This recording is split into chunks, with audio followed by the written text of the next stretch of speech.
Halo semuanya, saya Arvin Darmawan. Di sini saya ingin menyampaikan tentang pengertian nilai dari materi yang sudah kami cari.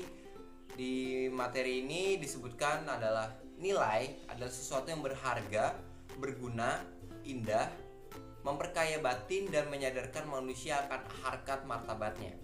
Nilai bersumber pada budi yang berfungsi untuk mendorong dan mengarahkan sikap dan perilaku manusia. Nilai sebagai suatu sistem merupakan salah satu wujud kebudayaan di samping sistem sosial dan karya. Cita-cita, gagasan, konsep, dan ide tentang sesuatu adalah wujud kebudayaan sebagai sistem nilai. Nilai sosial berorientasi kepada hubungan antar manusia dan menekankan pada segi-segi kemanusiaan yang luhur, sedangkan nilai politik berpusat pada kekuasaan serta pengaruh yang terdapat dalam kehidupan masyarakat maupun politik. Profesor Notonegoro membagi nilai dalam 3 kategori, yaitu sebagai yang pertama nilai material, yaitu segala sesuatu yang berguna bagi unsur manusia. Kedua, nilai vital, yaitu sesuatu yang berguna bagi manusia untuk melakukan aktivitas. Ketiga, ada nilai kerohanian, yaitu segala sesuatu yang berguna bagi rohani manusia.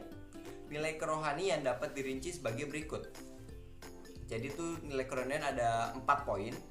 Ada nilai kebenaran, yaitu bersumber pada unsur rasio manusia, budi, dan cipta.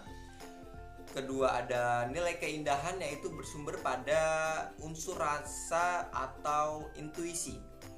Poin ketiga, ada nilai moral, yaitu bersumber pada unsur kehendak manusia atau kemauan. Nilai keempat ada nilai religi, yaitu bersumber pada nilai ketuhanan, merupakan nilai kerohanian yang tertinggi dan mutlak. Nilai ini bersumber kepada keyakinan dan keimanan manusia kepada Tuhan. Mungkin segitu saja yang bisa saya sampaikan. Selanjutnya akan dilanjutkan oleh rekan saya. Baik, saya Putriana akan melanjutkan materi yang telah disampaikan oleh rekan saya, yaitu Arvin Darmawan. Di sini saya akan menjelaskan mengenai pengertian norma dan juga pengertian moral. Moral sendiri berasal dari kata mores atau mos, yang berarti kesusilaan, tabiat, dan juga kelakuan seseorang. Moral adalah ajaran baik buruknya seseorang yang menyangkut tingkah laku dan perbuatan. Seseorang yang taat kepada aturan-aturan dan kaidah-kaidah dan norma yang berlaku dalam masyarakat, maka orang tersebut akan dianggap sebagai orang yang bermoral. Apabila terjadi sebaliknya, maka pribadi tersebut akan dianggap sebagai orang yang tidak bermoral. Moral dalam perwujudannya dapat berupa peraturan, prinsip-prinsip yang benar, baik terpuji dan juga mulia. Moral dapat berupa kesetiaan atau kepatuhan terhadap aturan-aturan dan norma. Moral pun dapat dibedakan seperti moral ketuhanan atau agama, moral filsafat, dan moral etika atau moral hukum, moral ilmu, dan sebagainya. Dan norma sendiri, norma merupakan suatu kesadaran dan sikap luhur yang dikehendaki oleh nilai untuk dipatuhi. Oleh karena itu, norma dalam perwujudannya dapat berupa norma agama, norma filsafat, norma kesusilaan, norma hukum, dan juga norma sosial.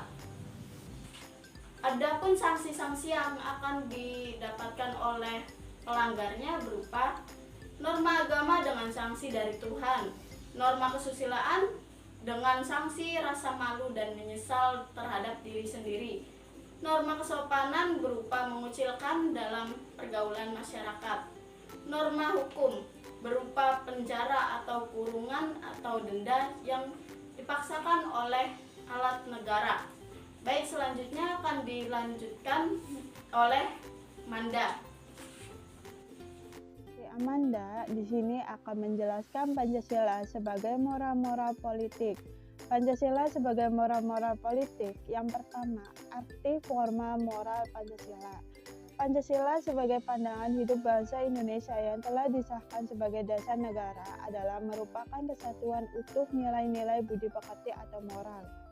Secara etimologis, Pancasila berarti 5 asas kewajiban moral. Yang dimaksud dengan moral ialah keseluruhan norma dan pengertian yang menentukan baik atau buruknya sikap dan perbuatan manusia. Norma moral tidak sama dengan norma sopan santun dan juga berbeda dengan norma hukum. Norma sopan santun berlaku berdasarkan kebiasaan, sedangkan norma hukum berlaku berdasarkan undang-undang. Yang terakhir, norma moral bersumber pada kodrat manusia, yaitu human nature, dan oleh sebab itu selalu berlaku pada norma-norma moral.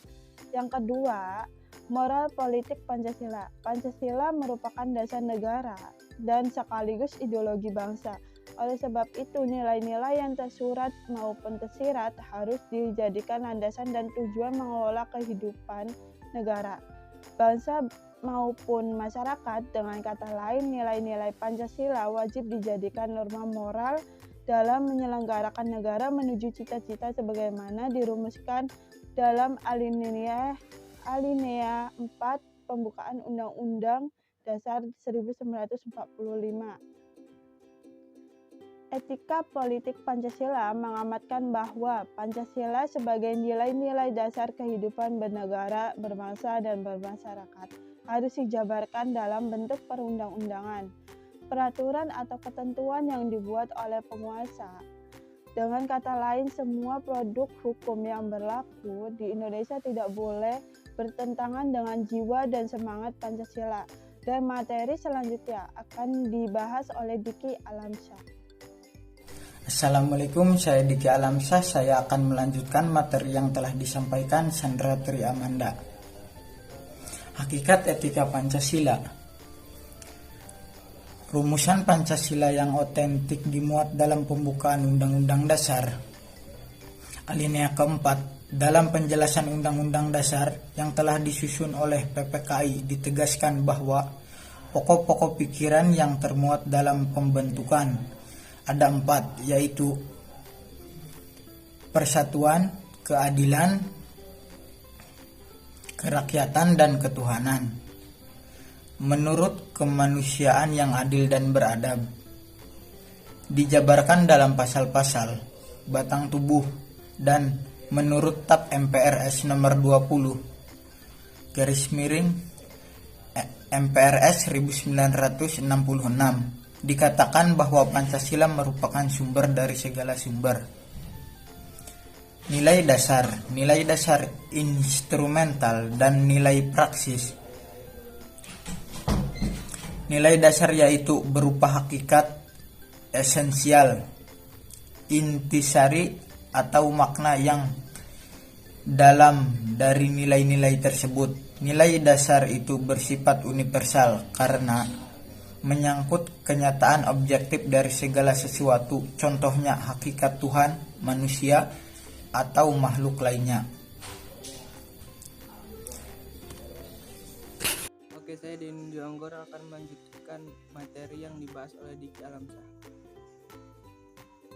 Nilai dasar dan nilai praktis.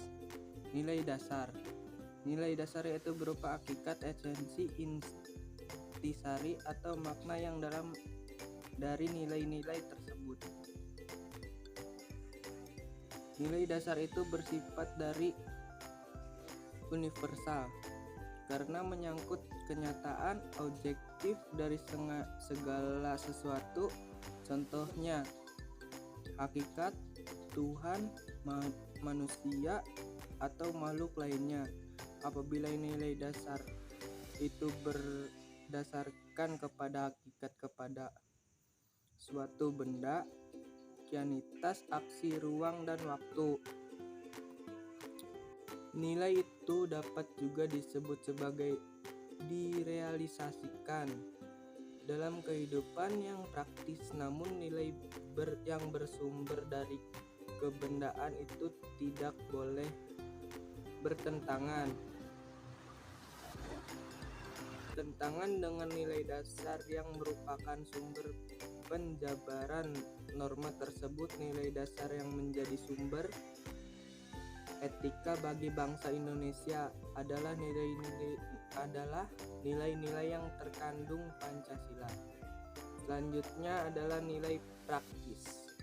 Nilai praktis merupakan lebih lanjut dari nilai instrumental negaraan dapat ditemukan dalam undang-undang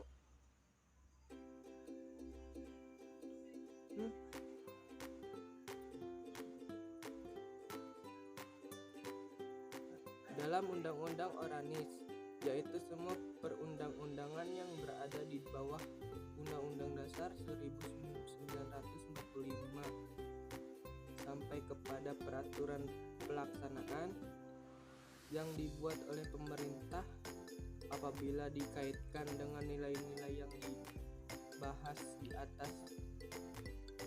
Maka nilai-nilai dasar Undang-Undang Dasar 1945 yaitu dalam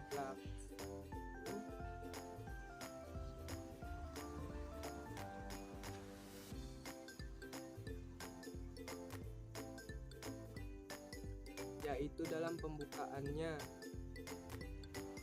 dan nilai praktis dapat ditemukan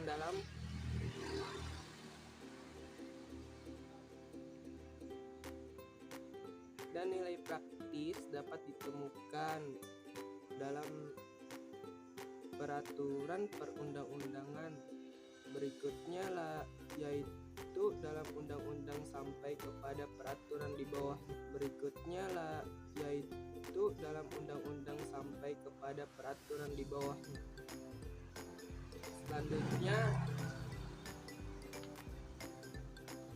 Selanjutnya akan dibahas oleh Tania. Oke, terima kasih kepada Denny. Di sini Tania Putri akan melanjutkan materi yaitu etika politik dalam kehidupan berbangsa dan bernegara. Nilai-nilai Pancasila bersifat universal, tetapi tidak begitu saja dapat dengan mudah diterima oleh semua bangsa. Pancasila adalah milik khas bangsa Indonesia dan sekaligus menjadi identitas bangsa berkat legitimasi, moral, dan budaya bangsa Indonesia sendiri. Nilai-nilai khusus yang termuat dalam Pancasila dapat ditemukan dalam sila-silanya. Pancasila sebagai nilai dasar yang fundamental adalah seperangkat nilai yang terpadu berkenan dengan hidup, bermasyarakat, berbangsa, dan bernegara.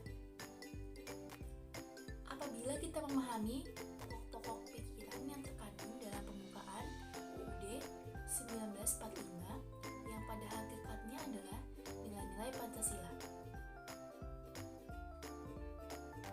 Pancasila dan pembukaan UUD 1945 dapat dinyatakan sebagai pokok-pokok kaidah negara yang fundamental karena di dalamnya terkandung pula konsep-konsep sebagai berikut. 1.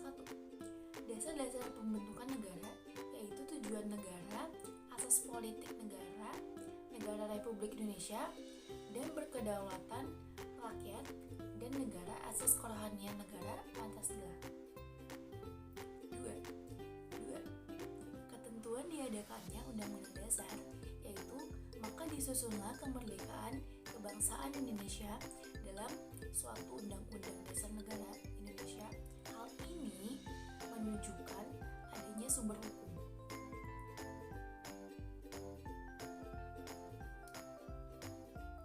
Nilai dasar yang fundamental suatu negara dalam hukum mempunyai hakikat dan kedudukan yang tetap kuat dan tidak berubah. Dalam arti, dengan dalam hukum apapun tidak mungkin lagi untuk dirubah. Berhubung pembukaan UUD 1945 itu memuat nilai-nilai dasar yang fundamental, maka pembukaan UUD 1945 yang di dalamnya terdapat Pancasila tidak dapat diubah secara hukum. Apabila terjadi perubahan, berarti pembubaran negara proklamasi 17 Agustus 1945. Sekian dari saya. Wassalamualaikum warahmatullahi wabarakatuh.